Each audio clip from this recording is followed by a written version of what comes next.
Mesdames, Messieurs, depuis que nous sommes au XXIe siècle, il y a plusieurs personnes qui s'autoproclament hommes de Dieu. Il y a plusieurs personnes qui se disent qu'ils sont envoyés de Dieu.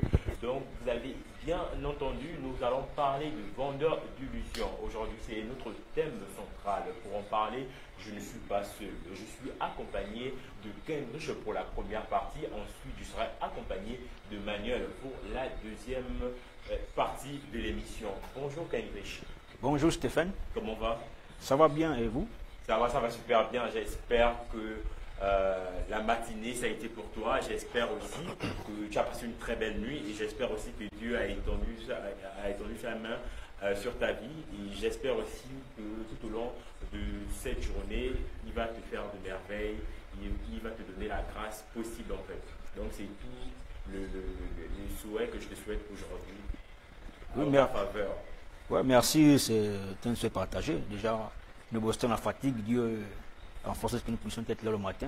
Voilà. Donc on remercie simplement Dieu. Donc chers téléspectateurs, nous sommes ravis de savoir que vous êtes là déjà. C'est l'occasion de prendre un stylo, de prendre déjà un bloc-notes et de prendre un rafraîchissement parce qu'aujourd'hui, c'est une émission qui va vraiment parler des hommes de Dieu, mais que cela ne tienne, apporter aussi votre avis par des messages, réagissez aussi en direct par rapport au thème du jour. Nous parlons tout simplement des vendeurs d'illusions. Et nous ne sommes pas seuls, Kendrick chez moi, nous sommes accompagnés d'un grand homme de Dieu. Il s'agit tout simplement de l'apôtre Barak Israël.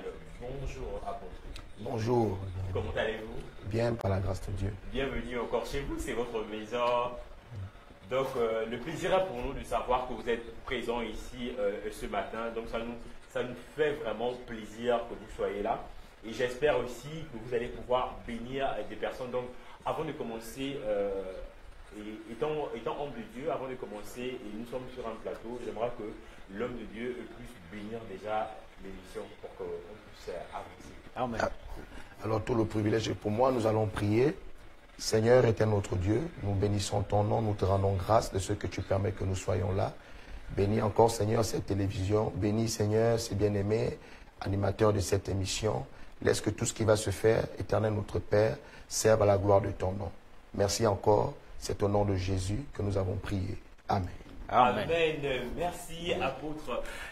Kendrick, qu'est-ce que Dieu t'a dit le matin lorsque tu t'es levé de chez toi? Toujours le compter sur sa fidélité. Sa fidélité? Sa fidélité, toujours. Ok, donc j'espère que... Parce qu'on a un contrat dans l'émission. Hier, on te souhaitait bonne arrivée. Donc, c'est à toi de féconder vraiment, d'emmener vraiment les enfants au sein de l'émission Bonjour Afrique. Comme vous le savez, nous avons plusieurs rubriques dans l'émission Bonjour Afrique. Nous avons la parole du jour, nous avons sensibilisation, nous avons trucs et astuces. Ensuite, nous avons une découverte. Aujourd'hui, nous allons parler sur 3 points seulement. On va parler de la parole du jour, on va parler de sensibilisation, ensuite on va parler de découverte. L'apôtre va un peu nous parler de son projet, du programme qui va établir au sein de sa communauté. Donc, sans plus tarder, nous allons commencer par la parole du jour avec l'aide du réalisateur. Nous allons regarder cette vidéo. Ensuite, on revient derrière pour lire vos messages et pourquoi pas vous donner plus d'explications par rapport à la parole que vous avez écoutée tout à l'heure.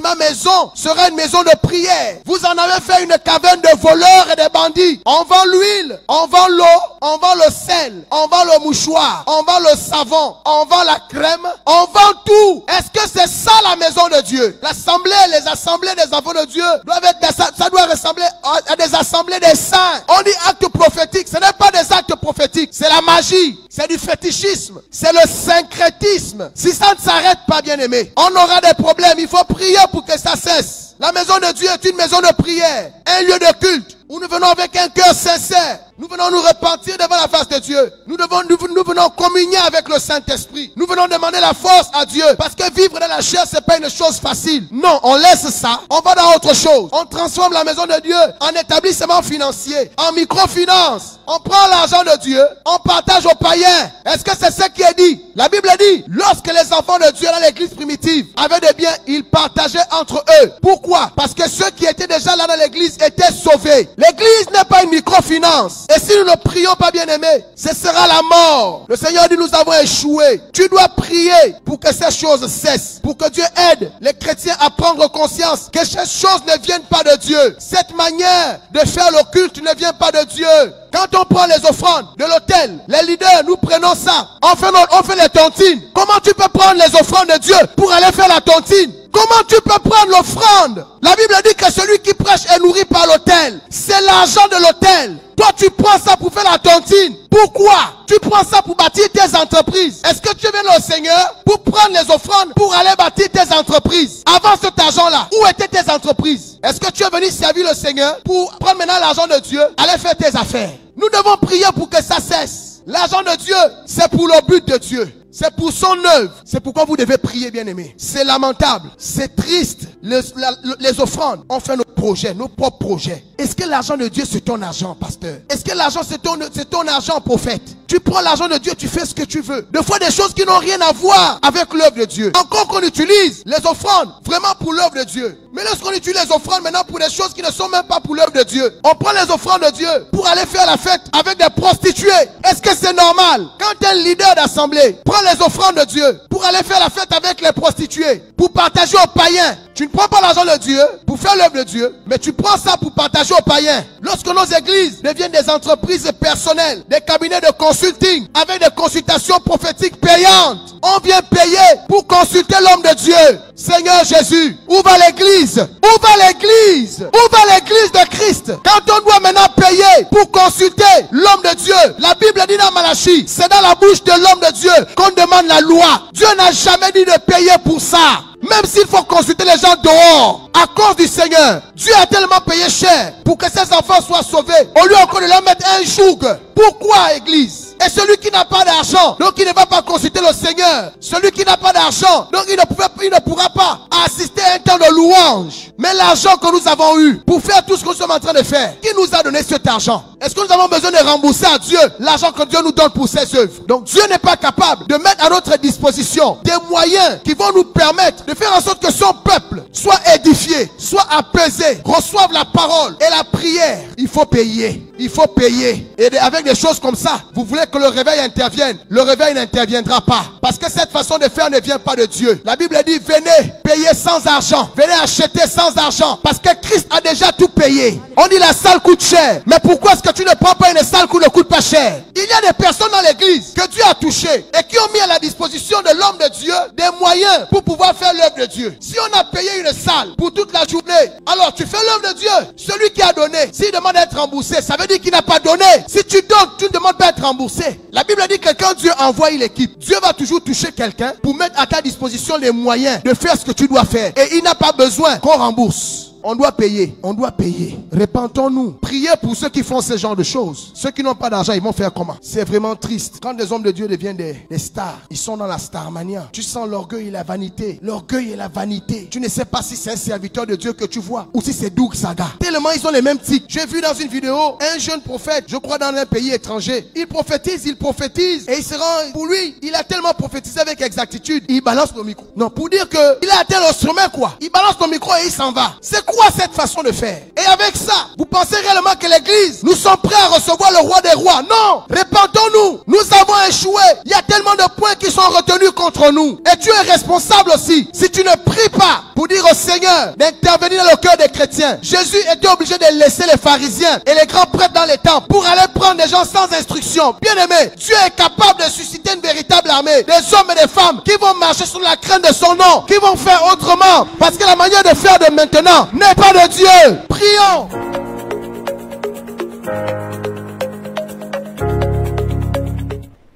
De retour sur notre plateau après avoir visualisé cette vidéo. Je me retrouve comme ça du côté de Cambridge. Comment tu perçois la vidéo? Cette vidéo, vraiment, elle est très intéressante parce que le message, il est clair. Le message est clair. Parce que lorsque le Seigneur lui-même il était sur cette terre, il n'a jamais demandé l'argent à un qui que ce soit pour accéder à la guérison. Lui-même déjà, c'était une pharmacie ambulante, ça veut dire qu'il marchait avec une multitude de solutions. Et le seul, la seule somme d'argent qu'il pouvait demander à ces gens-là, c'était juste d'avoir la foi. Mais or, on constate aujourd'hui que la nouvelle génération, les pasteurs, c'est pas tout le monde, la nouvelle génération vraiment des prophètes et autres là, vraiment, ils abusent. C'est trop. Ils en abusent. Parce que je connais une église à mon âge, je vais taire le nom par silence. Mais là-bas, tout on vend, comme disait l'homme de Dieu tout à l'heure, l'eau, on vend, tout, vraiment, tu es dépassé. Ouais, et toujours, les personnes victimes sont toujours les femmes. Tu vois comme elles accourent. Tel prophète est venu, il est parti. Tel prophète est C'est un message vraiment très touchant. C'était tout simplement de remettre l'ordre dans la chose de Dieu. L'apôtre parlait un peu de tous les commerces autour de la maison de Dieu. Pour les personnes qui ont regardé la vidéo, il s'agissait tout simplement de l'apôtre Barak Israël.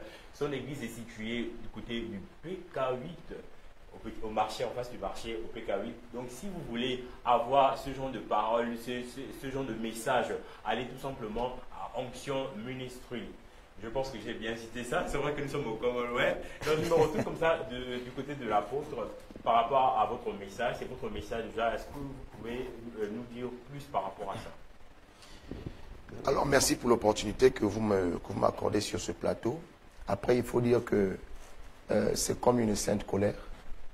C'est comme une sainte colère du fait que, vous savez, aujourd'hui, la chose de Dieu est plus ou moins négligée, méprisée à cause de toutes ces dérives. Vous savez, lorsque parmi vous, parmi les frères, un se met à faire ce qui n'est pas bien, du coup, on se dit, voilà, c'est encore les pasteurs, ce sont encore les hommes de Dieu.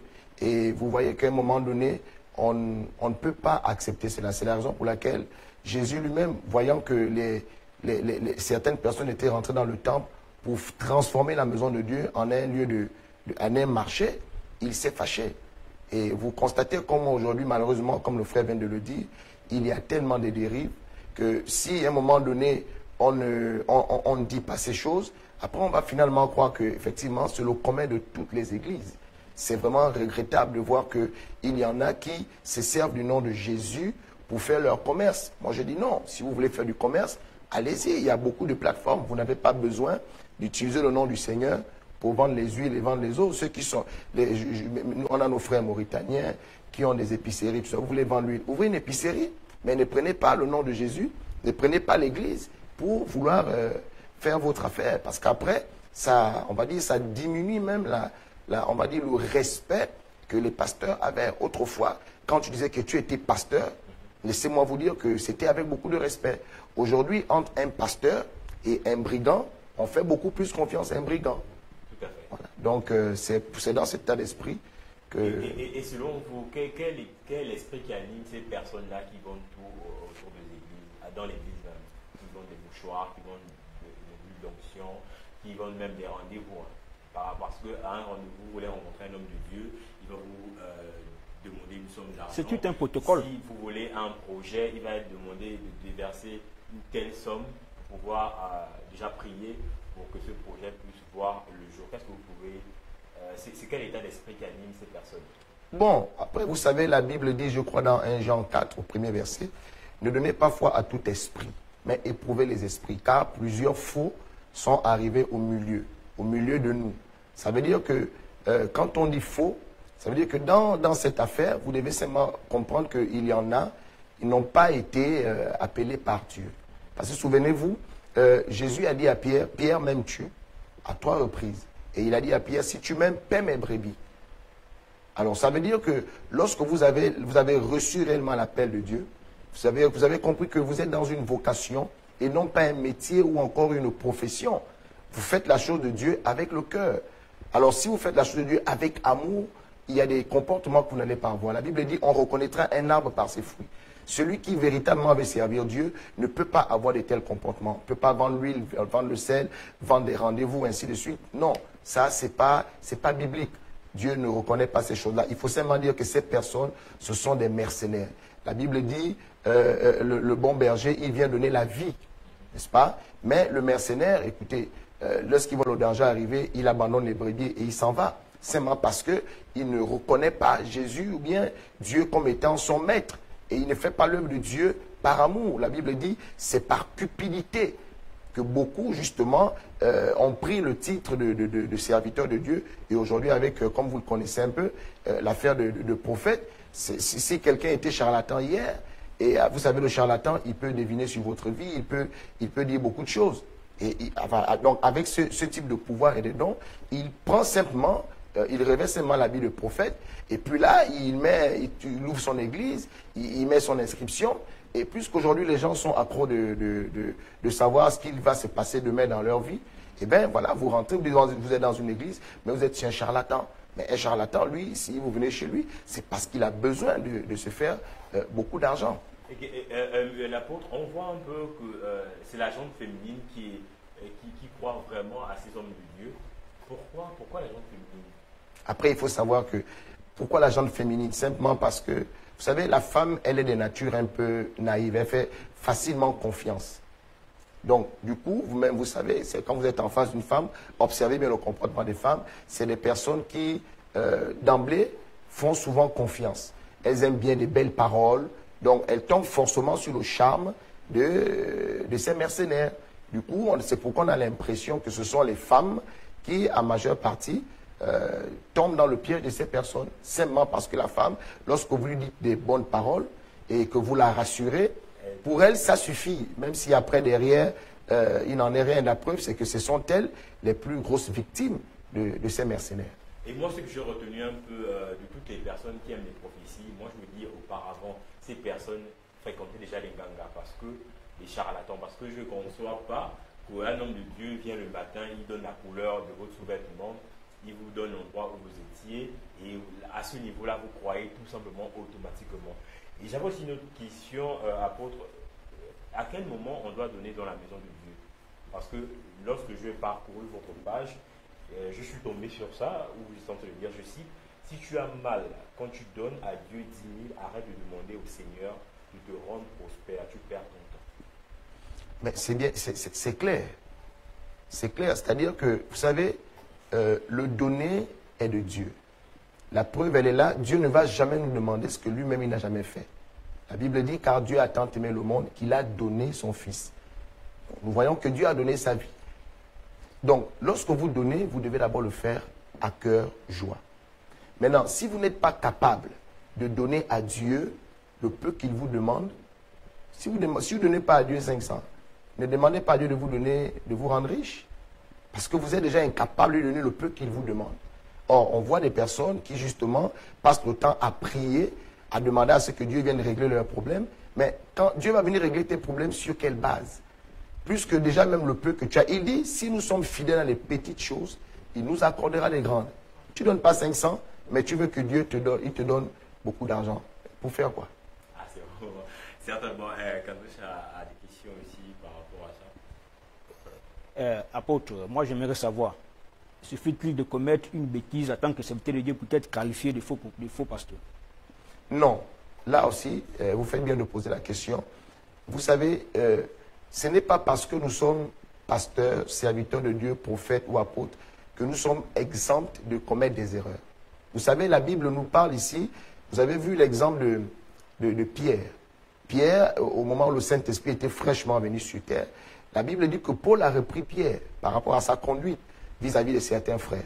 Comment vous imaginez Pierre, fraîchement dans l'onction de l'Esprit, avoir un comportement un peu réfractaire comme hypocrite? Et Paul va le lui dire. Est-ce à dire que parce que Pierre s'est comporté comme ça, que Pierre est un faux? Non, ça peut arriver. Sachez que même si vous êtes pasteur, cela ne vous dédouane pas du fait que vous fassiez des bêtises. Mais ce qu'on attend, c'est la repentance, c'est la prise de conscience. Le problème aujourd'hui, c'est que certains, lorsque on est même amené à, en fait, attirer leur attention, beaucoup ne veulent pas en fait se rendre compte que là, ils ont mal fait. Alors, regardez par exemple, lorsque Paul reprend Pierre, Pierre peut dire à Paul que mais toi tu es qui pour me reprendre, moi j'étais avec Jésus. Mais parce que Pierre est vraiment rempli du Saint-Esprit et d'humilité, il va reconnaître que ce que Paul lui dit est vrai. Donc, sachez que peu importe l'onction qu'il y a sur vous, il peut arriver que vous fassiez ce qui n'est pas convenable, ça ne veut pas dire que vous êtes faux. Ok, d'accord. Donc, pour clore un peu la première partie, l'homme de Dieu va essayer un peu de nous résumer déjà sa parole de Dieu, et la parole qu'on a regardée dans la vidéo, et aussi quel conseil il peut donner à tous ces hommes de Dieu qui sont dans cette marche-là, devant tout au niveau de l'Église. Bon, en résumé, voici ce que moi je peux dire. Vous avez suivi la vidéo. La Bible dit que la maison de Dieu est une maison de prière. On vient rendre un culte à Dieu. Ça veut dire qu'il faut beaucoup de solennité, de respect et, on va dire, considérer que c'est un lieu particulier. Donc, du coup, on n'attend pas à voir certains comportements. Et je tiens à rappeler à tous ceux qui nous regardent que si parfois vous constatez des dérives, eh bien, sachez qu'il n'y a pas seulement que des vrais serviteurs de Dieu. Il y a aussi des faux. Donc, quand vous voyez des choses qui ne sont pas conformes aux Écritures, alors retirez votre épingle du jeu. Et je vais parler à certains serviteurs de Dieu qui, pour la plupart, ont bien commencé. Mais souvent, à cause de certaines alliances. Vous savez, aujourd'hui, la course, on va dire la course numérique, n'est-ce pas? Aujourd'hui, beaucoup de personnes veulent aller tellement vite, avoir déjà un grand nombre de fidèles, se laissent impressionner par ceux qui ont certainement des grandes assemblées. Beaucoup ont payé le prix, ça n'a pas été du jour au lendemain.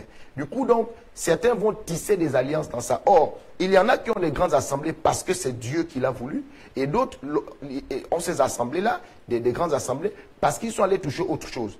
Ce qui fait que ceux qui aujourd'hui sont séduits par le numérique se sont rapprochés certainement des personnes qui n'ont pas payé le prix, et ils sont rentrés dans des pratiques.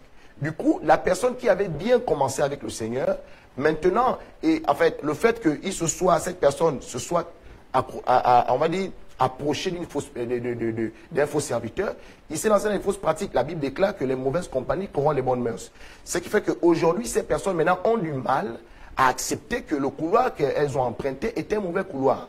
Moi, je leur dis, n'ayez pas honte. Vous savez, le plus important, c'est d'abord le salut de votre âme. Paul a dit à Timothée, sauve-toi et sauve ceux qui t'écoutent. Si réellement vous avez été appelé par Dieu et que vous estimez que vous voulez d'abord vous sauver avant de sauver ceux qui vous écoutent, vous n'allez pas avoir honte et reconnaître que certaines pratiques dans lesquelles vous êtes rentrés ne sont pas bibliques. Il n'y a qu'à faire demi-tour, demander pardon à Dieu, afin que l'œuvre de Dieu soit toujours considérée comme elle était depuis l'Église primitive. Ok, merci apôtre. Donc, nous allons partir comme ça pour lire certains messages parce qu'il y a plusieurs messages qui arrivent.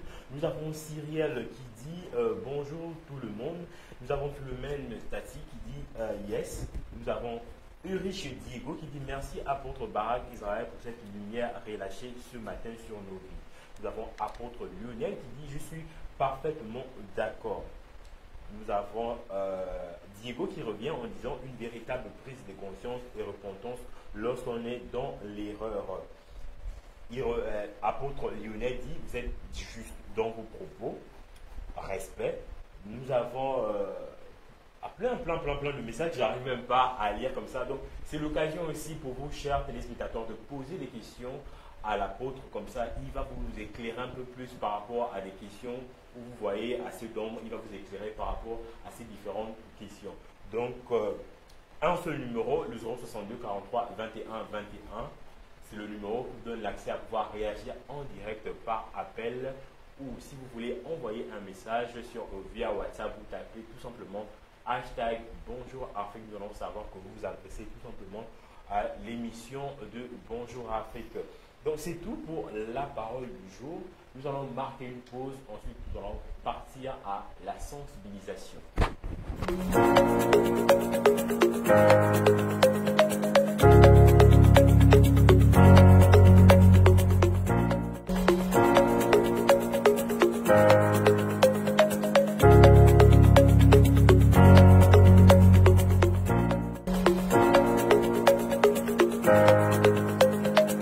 Le païen ici, c'est celui qui choisit toujours d'entrer par la mauvaise porte, d'emprunter le chemin de la perdition. Et vous allez comprendre pourquoi. Dis avec moi, apôtre parle. On va lire Matthieu 7, le verset 13. Entrez par la porte étroite, car large est la porte, spacieux est le chemin qui mène à la perdition. Et il y a beaucoup qui entrent par là. Mais étroite est la porte. Resserrez le chemin qui mène à la vie et il y en a peu qui les trouvent. Verset 15, enfin. Gardez-vous des faux prophètes. Quel rapport? Pourquoi est-ce que Jésus vient dire la porte qui est large là, le chemin qui est spacieux, mène à la perdition, n'est-ce pas? Il parle de la porte, il parle du chemin. Après, il vous dit, gardez-vous des faux prophètes. Vous voulez comprendre pourquoi? Allons-y dans Jean, chapitre 10, le verset 9.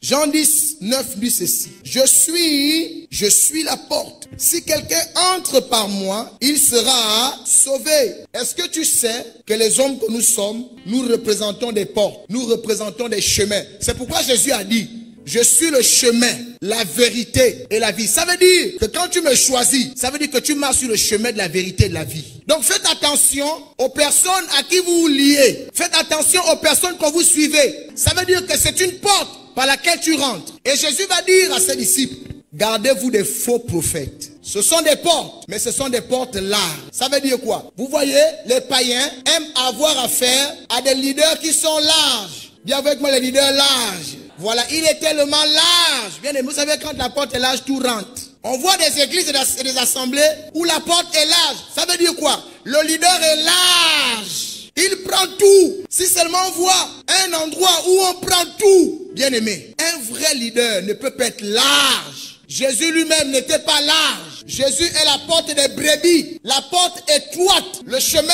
resserré. Pour rentrer là-bas, bien aimé, il faut que tu te dépouilles. Mais le païen, voici les personnes qu'il veut suivre. Des personnes qui vont fermer les yeux sur ce qu'ils appellent leur péché mignon. Non, il ne faut pas leur parler de ça. Parle-leur de Jésus. Prêche si tu veux, mais accepte les péchés mignons. C'est pourquoi vous allez constater que beaucoup, ils aiment suivre des faux serviteurs. Pourquoi? Parce que le faux est large. Dis avec moi, le faux est large. Bien aimé, le faux prophète n'est pas là pour le salut de ton âme. Hein. Le faux, quand tu garantis son intérêt, c'est bon pour lui. Tu vas venir dans son église. Tu t'assois, tu assistes, tu fais tout ce que tu fais. Tu es dans le péché. Tu n'es pas dans le péché. Ce n'est pas son problème. Lui, il veut que tu sois là. Sauvé ou pas sauvé, reste là. Et ceux qui suivent ce genre de personnes, ce sont des païens. Parce qu'en eux, ils hébergent encore la vie charnelle. On voit des personnes qui sont dans des églises, mais qui sortent avec des hommes mariés. Et dans l'église, on voit des personnes qui sont dans l'église, mais qui vivent dans la fornication, qui vivent en concubinage, qui ont une très mauvaise vie, mais sont là. Et le berger large, dis avec moi le berger large, où il faut continuer à suivre les bergers larges. La Bible dit, quand tu rentres par là, c'est la mort. Mais ils aiment ça parce qu'ils veulent continuer à vivre dans leur chair. Est-ce que tu crois que Jésus est large? Et quand on prêche la vérité, ils disent, l'homme de Dieu là, il est bizarre. Si quand on te prêche la vérité, tu t'énerves, tu es un païen. Dernièrement, il y a une brebis qui me disait, quand je me mets à prêcher, elle sent la colère monter. Donc, je t'enseigne la voie du salut et toi, tu te mets en colère. Si toutes les fois qu'on t'annonce la voie du salut et tu te mets en colère, tu es un païen et tu ne seras pas sauvé. Si tu te convertis pas. Un enfant de Dieu, quand il reçoit la parole de vérité, il ne se fâche pas. Il a mal parce qu'il reconnaît que, oh, le Seigneur m'a vu. Et au plus profond de lui, il a honte et il cherche à s'en défaire. Mais il ne va pas insulter le pasteur dans son cœur. Ça, c'est les habitudes des démons. Si on te prêche la vérité et que tu te mets à insulter l'homme de Dieu, bien aimé, tu as besoin d'une délivrance. Si tu n'es pas déjà un démon, tout fait aussi. La Bible dit dans Acte 2, au verset 37, après avoir entendu le discours de Pierre, ils eurent le cœur vivement touché. Est-ce que les personnes qui écoutaient Pierre là étaient des personnes converties? Mais parce qu'ils étaient prédestinés à être des enfants de Dieu. Quand ils ont écouté la prédication de Pierre, la Bible dit qu'ils ont eu le cœur touché. Voici ce qui se passe dans la vie de celui qui est un enfant de Dieu ou qui appelle à être un enfant de Dieu. Il a mal. Il dit, oh, je pensais que le Seigneur ne me voyait pas. Et il fait tout pour réparer. Avec beaucoup de force, il vient vers l'homme de Dieu. Et il demande comment il faut faire. Parce que c'est comme ça que ces hommes-là ont fait. Ils sont allés auprès de Pierre. Ils ont dit à Pierre, ah, ce que tu as dit là, ça nous a touché. Hein. Maintenant, on fait comment?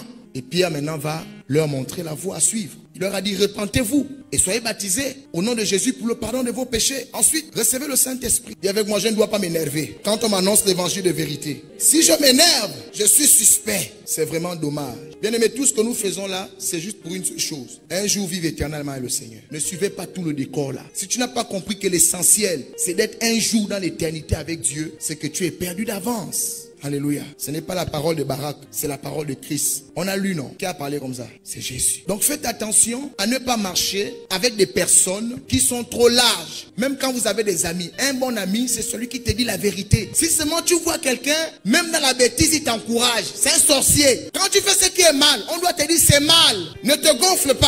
Tu es suspect.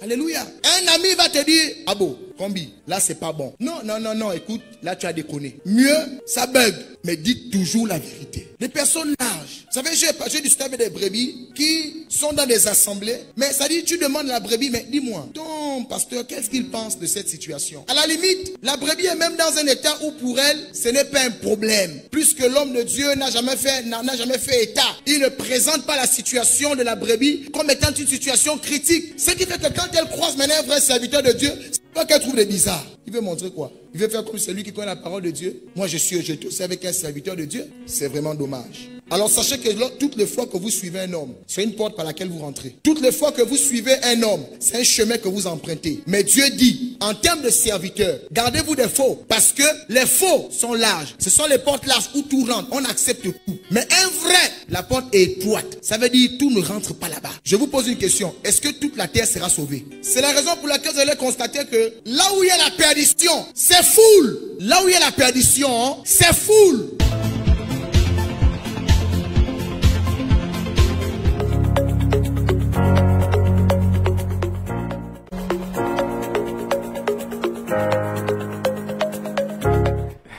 Là où il y a la perdition, c'est foule. C'est le dernier mot que j'ai retenu. Et merci déjà à Apôtre pour cette belle parole.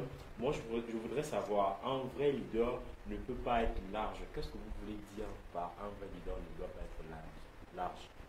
Un vrai leader ne doit pas être large. Vous savez, la Bible est claire à ce sujet. Nous avons pour modèle Jésus. Jésus a dit, je suis la porte des brebis. Il est quel type de porte? La Bible dit, il est la porte étroite et resserrée. Donc, ça veut dire ce que ça veut dire.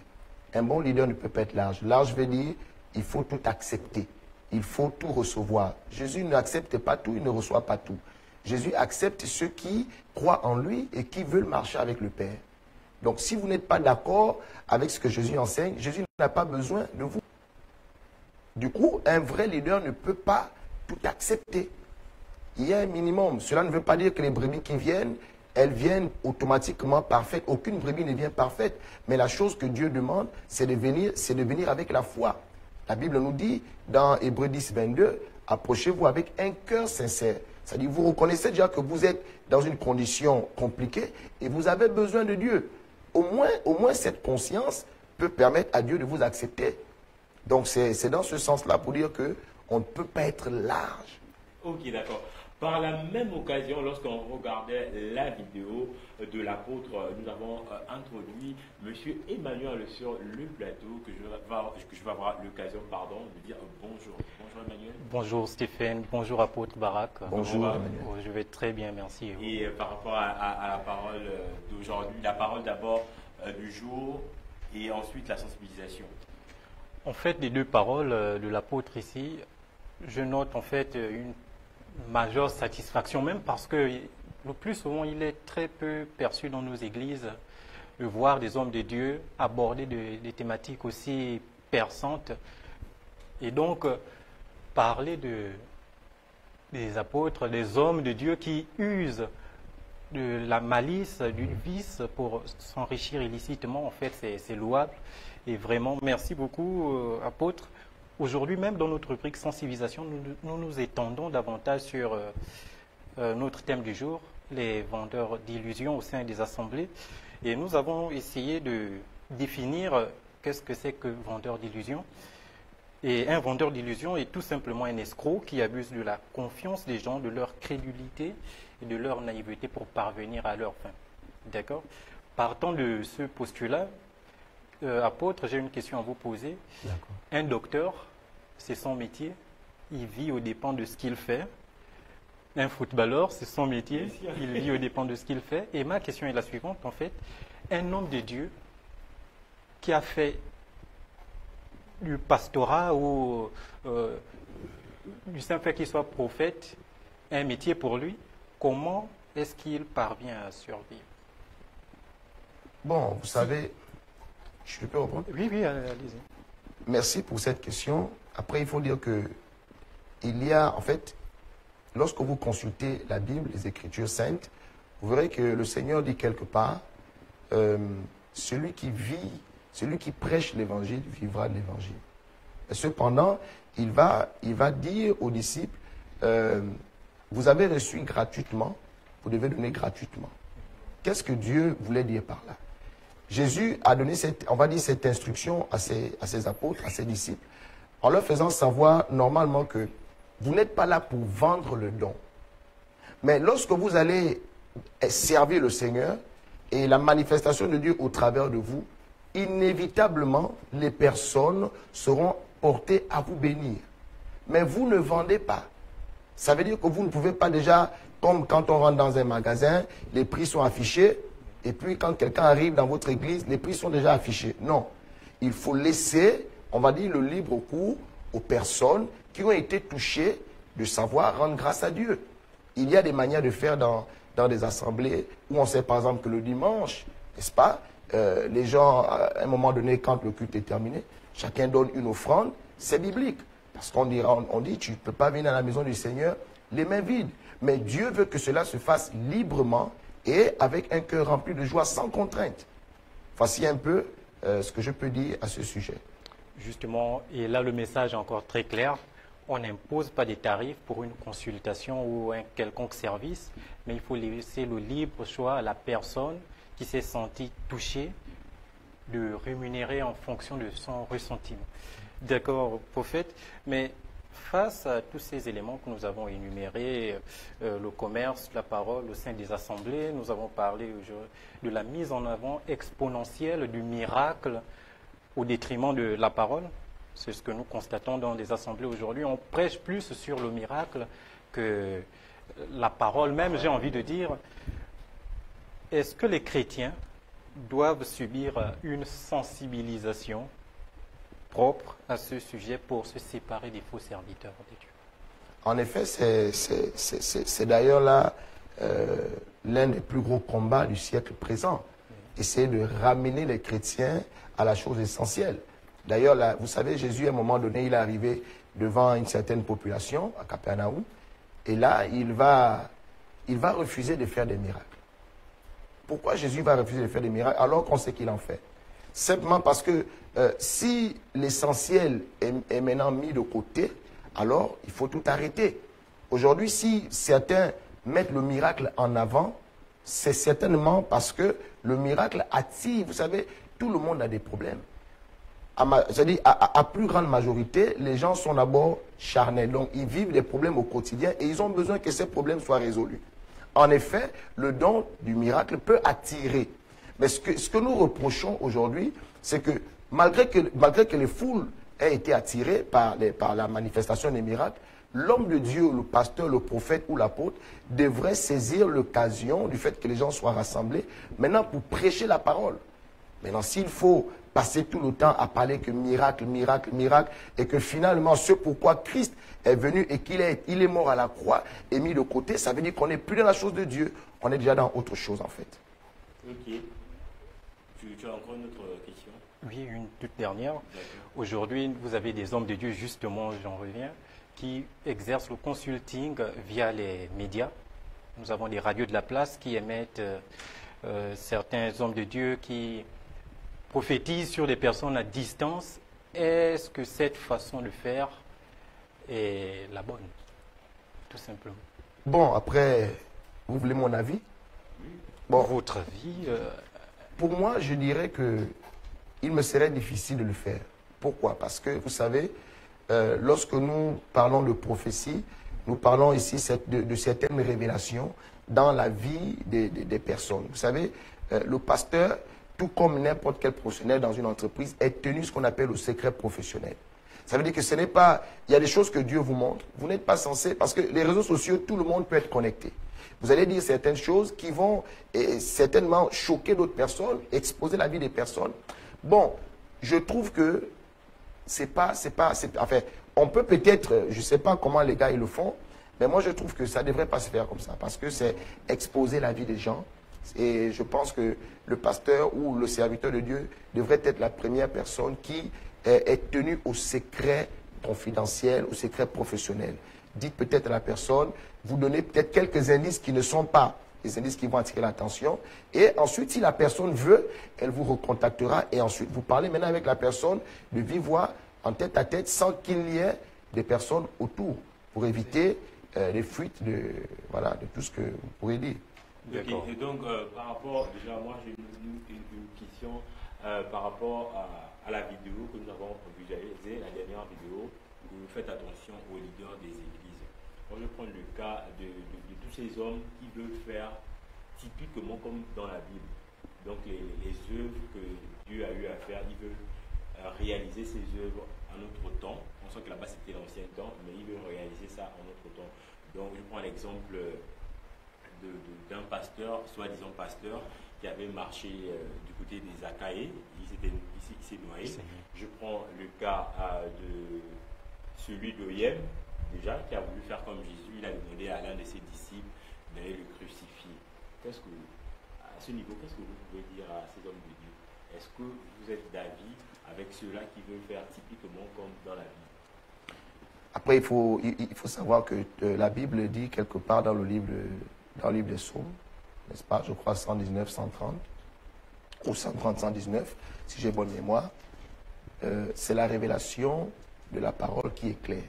Elle donne de l'intelligence aux simples. Et dites-vous bien que tout le monde n'a pas forcément cette grâce. Ce qui fait que quand vous n'avez pas la révélation, vous allez avoir une mauvaise interprétation des Écritures. Et c'est ce qui va conduire les gens à croire qu'ils peuvent encore aller à la croix. Là où la Bible dit Jésus a accompli le sacrifice de manière ultime et son sacerdoce ne sera pas transmissible, donc il n'y a plus à refaire cela. Mais vous voyez, il y a des personnes qui certainement lisent la parole de Dieu ou les Écritures d'un côté et malheureusement ne parcourent pas toute la parole pour avoir la parole de Dieu complète. Donc, ils vont se dire que finalement, voilà, ils peuvent encore repartir à la croix. Comme on a vu certaines personnes encore s'auto-proclamer un nouveau Jésus. Ce qui est étonnant, finalement, on a plusieurs Jésus. Et moi, je me dis, tout ceci, c'est l'œuvre de l'ennemi pour vouloir créer la confusion. Lorsque vous avez été réellement appelé de Dieu et que le Saint-Esprit vous a donné la véritable interprétation des Écritures, vous ne pouvez pas, comme vous dites ce monsieur, demander à ce qu'on vous crucifie pour faire quoi?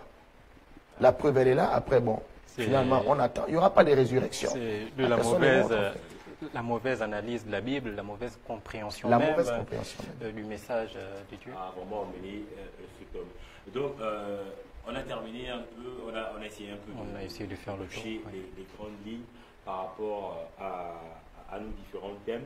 Et je voulais parler, vous êtes là sur le plateau pour parler de votre programme. Si vous pouvez nous dire en quelques mots votre programme et ensuite on va vous poser quelques questions par rapport à votre programme. Alors en effet, je suis là pour un programme qui va se tenir du 9, donc à partir de demain, du 9 mars jusqu'au 12 mars, donc le dimanche. Un programme assez pertinent. Parce que ici, le thème de ce programme, c'est tout autel qui parle contre toi sera détruit. Ici, nous allons prier pour que, vous savez, je ne sais pas, peut-être le temps va nous manquer pour essayer de vous expliquer de quel autel, c'est quoi un autel, quelle est l'influence de l'autel lorsque un autel parle sur la vie de quelqu'un. Simplement pour vous dire que lorsqu'un autel parle contre vous, bien-aimés, vous êtes comme sous embargo. Ça veut dire que peu importe les efforts que vous allez fournir pour essayer d'atteindre les objectifs où vous êtes fixés, vous n'allez pas les atteindre parce qu'il y a déjà une loi qui pèse sur vous. Et cette loi a été certainement adoptée à votre insu. Et vous allez seulement constater que mais je n'arrive pas à faire telle chose. Mais bien aimé, même si tu veux, vous devez savoir que le spirituel commande le naturel. Donc il y a certainement quelque chose qui est retenu contre vous et qui justement vous empêche d'atteindre les objectifs que vous fixez à chaque fois. Ok, et sur la fiche, on peut voir que 3 jours pour changer son statut. Pensez-vous qu'en 3 jours, on peut changer un statut? C'est la même question que certaines personnes ont dit à Jésus lorsqu'ils ont présenté à Jésus le temple. Jésus a dit, détruisez ce temple, en 3 jours, je vais le bâtir. Ils ont dit, mais non, mais c'est pas possible. Tu peux pas. En fait, le problème, c'est la dimension dans laquelle vous vous positionnez lorsque l'homme de Dieu parle ou lorsque vous lisez. Si vous lisez de manière, on va dire, si lorsque vous regardez ce thème ou cette manière de dire, vous êtes, on va dire, dans le premier niveau, vous n'allez pas comprendre. Laissez-moi vous dire que dans le monde spirituel, 3 jours, c'est suffisant pour changer la vie de quelqu'un. À la limite même, c'est excessif. Ok, d'accord. Voilà, donc le thème central qui introduit votre année, c'est tout simplement cette année 2023 ne sera pas comme les autres. Pourquoi cette année ne sera pas différente en fait des années précédentes? Cette année 2023, comme vous le voyez dans l'affiche, ne sera pas comme les autres, simplement pour dire que vous savez, la Bible dit il y a un temps pour tout. Il y a un temps pour se chercher, mais il y a aussi un temps pour trouver. Or, au travers de ce programme, nous croyons que le Dieu de la Bible que nous allons invoquer, que moi j'ai appelé le Dieu de mon alliance, le Dieu des situations, Lazare, le fait qu'il intervienne fera en sorte qu'à partir de ce programme qui a lieu en 2023, et je profite à vous dire, soyez de la partie, parce que il y a certainement, il y a des choses qu'on ne va pas dire ici, lorsque je vous regarde, il y a certainement un combat que vous devez mener. La Bible dit dans 2 Corinthiens 10 au verset 4, les armes avec lesquelles nous combattons ne sont pas charnelles, mais elles sont puissantes par la vertu de Dieu pour renverser les forteresses. Ça veut dire qu'il y a des manières de faire et de prier que lorsque vous allez le faire, il y a des choses que vous allez changer. C'est pourquoi ceux qui viendront à ce programme, eh bien, ils constateront effectivement que cette année sera pour eux une année, on va dire, une plaque tournante pour que maintenant, dans les années qui viendront, ils pourront vivre des choses qu'ils n'ont pas vécues des années précédentes. Ok, d'accord. Alors, apôtre, au cours de votre événement, quelles sont les différentes activités qui vont ponctuer votre événement que vous allez mener ici? Bon, la principale activité, c'est la prière. Oui. La principale activité, c'est la prière. Après, il faut dire qu'il y a un temps où nous allons toujours présenter la parole de Dieu. Voilà, ça veut dire qu'il y aura un temps de prédication et ensuite nous allons prier. Parce que la Bible dit, si vous avez des besoins, n'est-ce pas, faites-les savoir à Dieu par la prière et les supplications. Parce que celui qui peut faire toutes choses, c'est le Dieu vers qui nous allons. Parce que nous-mêmes, nous n'avons pas la capacité d'aller combattre un autel. Vous ne pouvez pas le faire si vous n'êtes pas, on va dire, accompagné d'un esprit suffisamment supérieur. Parce que là, comme je vous l'ai dit tout à l'heure, il ne s'agit pas de combattre comme la Bible dit la chair et le sang, mais c'est un combat d'esprit. Or, vous savez, la Bible dit que le monde entier est sous la domination de Satan. Donc, les choses auxquelles vous aspirez aujourd'hui, bien-aimés, sachez qu'elles sont sous la domination de l'ennemi. Et l'ennemi n'est pas d'accord pour que vous soyez joyeux. Maintenant, il faut bien que vous ayez votre joie. C'est pourquoi nous prions au nom de Jésus avec l'inspiration que le Seigneur va nous donner pour pouvoir renverser ces forteresses qui maintiennent les gens dans un style de vie qui parfois ne leur fait pas beaucoup plaisir. Ok, d'accord. Pour terminer tout simplement l'émission, moi j'ai une dernière question et c'est vraiment la dernière. En 2022, qui sera combiné? Qui sera combiné? Lazare te sort du désert pour Cana en 2022. Est-ce que selon vous, Dieu a sorti ces personnes du désert? Et pour ajouter, Dieu, des situations, Lazare te sort du désert pour Cana en 2022. Et durant l'année 2022, pensez-vous que Dieu a sorti ces personnes du désert? Je crois que le frère voulait ajouter quelque chose. Et ma toute dernière question, en fait, selon les Saintes Écritures, la malédiction d'un individu peut se répertorier jusqu'à la 7e génération, si je ne m'abuse. C'est cela. Est-ce qu'il est possible de briser ce joug avant même l'échéance, avant même que l'échéance n'arrive, j'ai envie de dire? Alors, toutes ces questions sont formidables. Et vous comprenez que lorsque nous faisons un séminaire de 3 jours, de 4 jours, c'est parce que nous avons suffisamment besoin de temps pour pouvoir bien expliquer. Vous savez, malheureusement, on ne peut pas tout dire ici. Lorsque vous donnez un élément de réponse et que ça laisse encore certaines personnes sur leur faim, après d'autres peuvent rebondir. Moi, ce que je vous conseille, vraiment, trouvez du temps, venez et... parce que Dieu aussi veut faire quelque chose. Dans vous, c'est comme je disais, les choses que je ne peux pas dire ici, c'est quand je vois, je sais que le Seigneur a des choses à faire avec vous.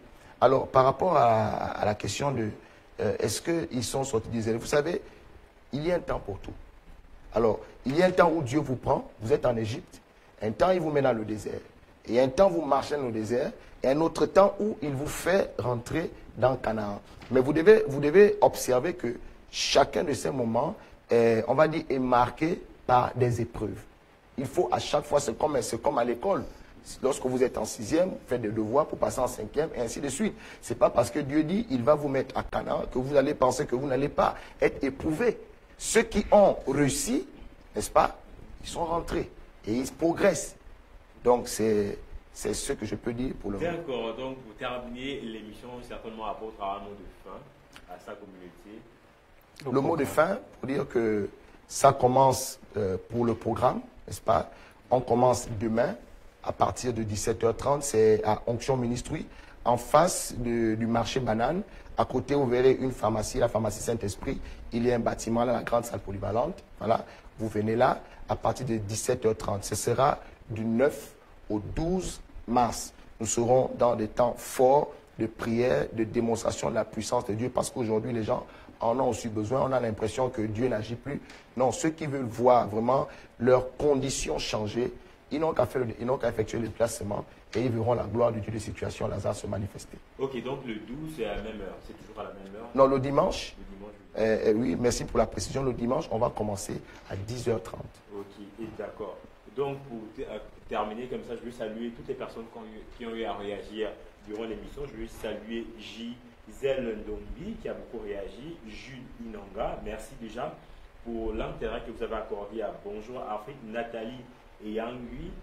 Nous avons plein de messages qu'on n'arrive pas à voir, plein de noms, plein de personnes qui ont eu à réagir.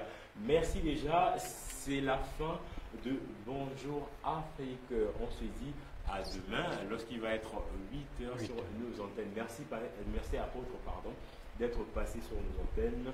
C'est votre maison, continuez à venir ici, ça va nous faire plaisir tout simplement. Et pourquoi pas demain vous recevoir déjà pour bien annoncer encore, pour répondre à toutes les questions que les personnes ont eu à laisser demain et continuer un peu sur cet élan.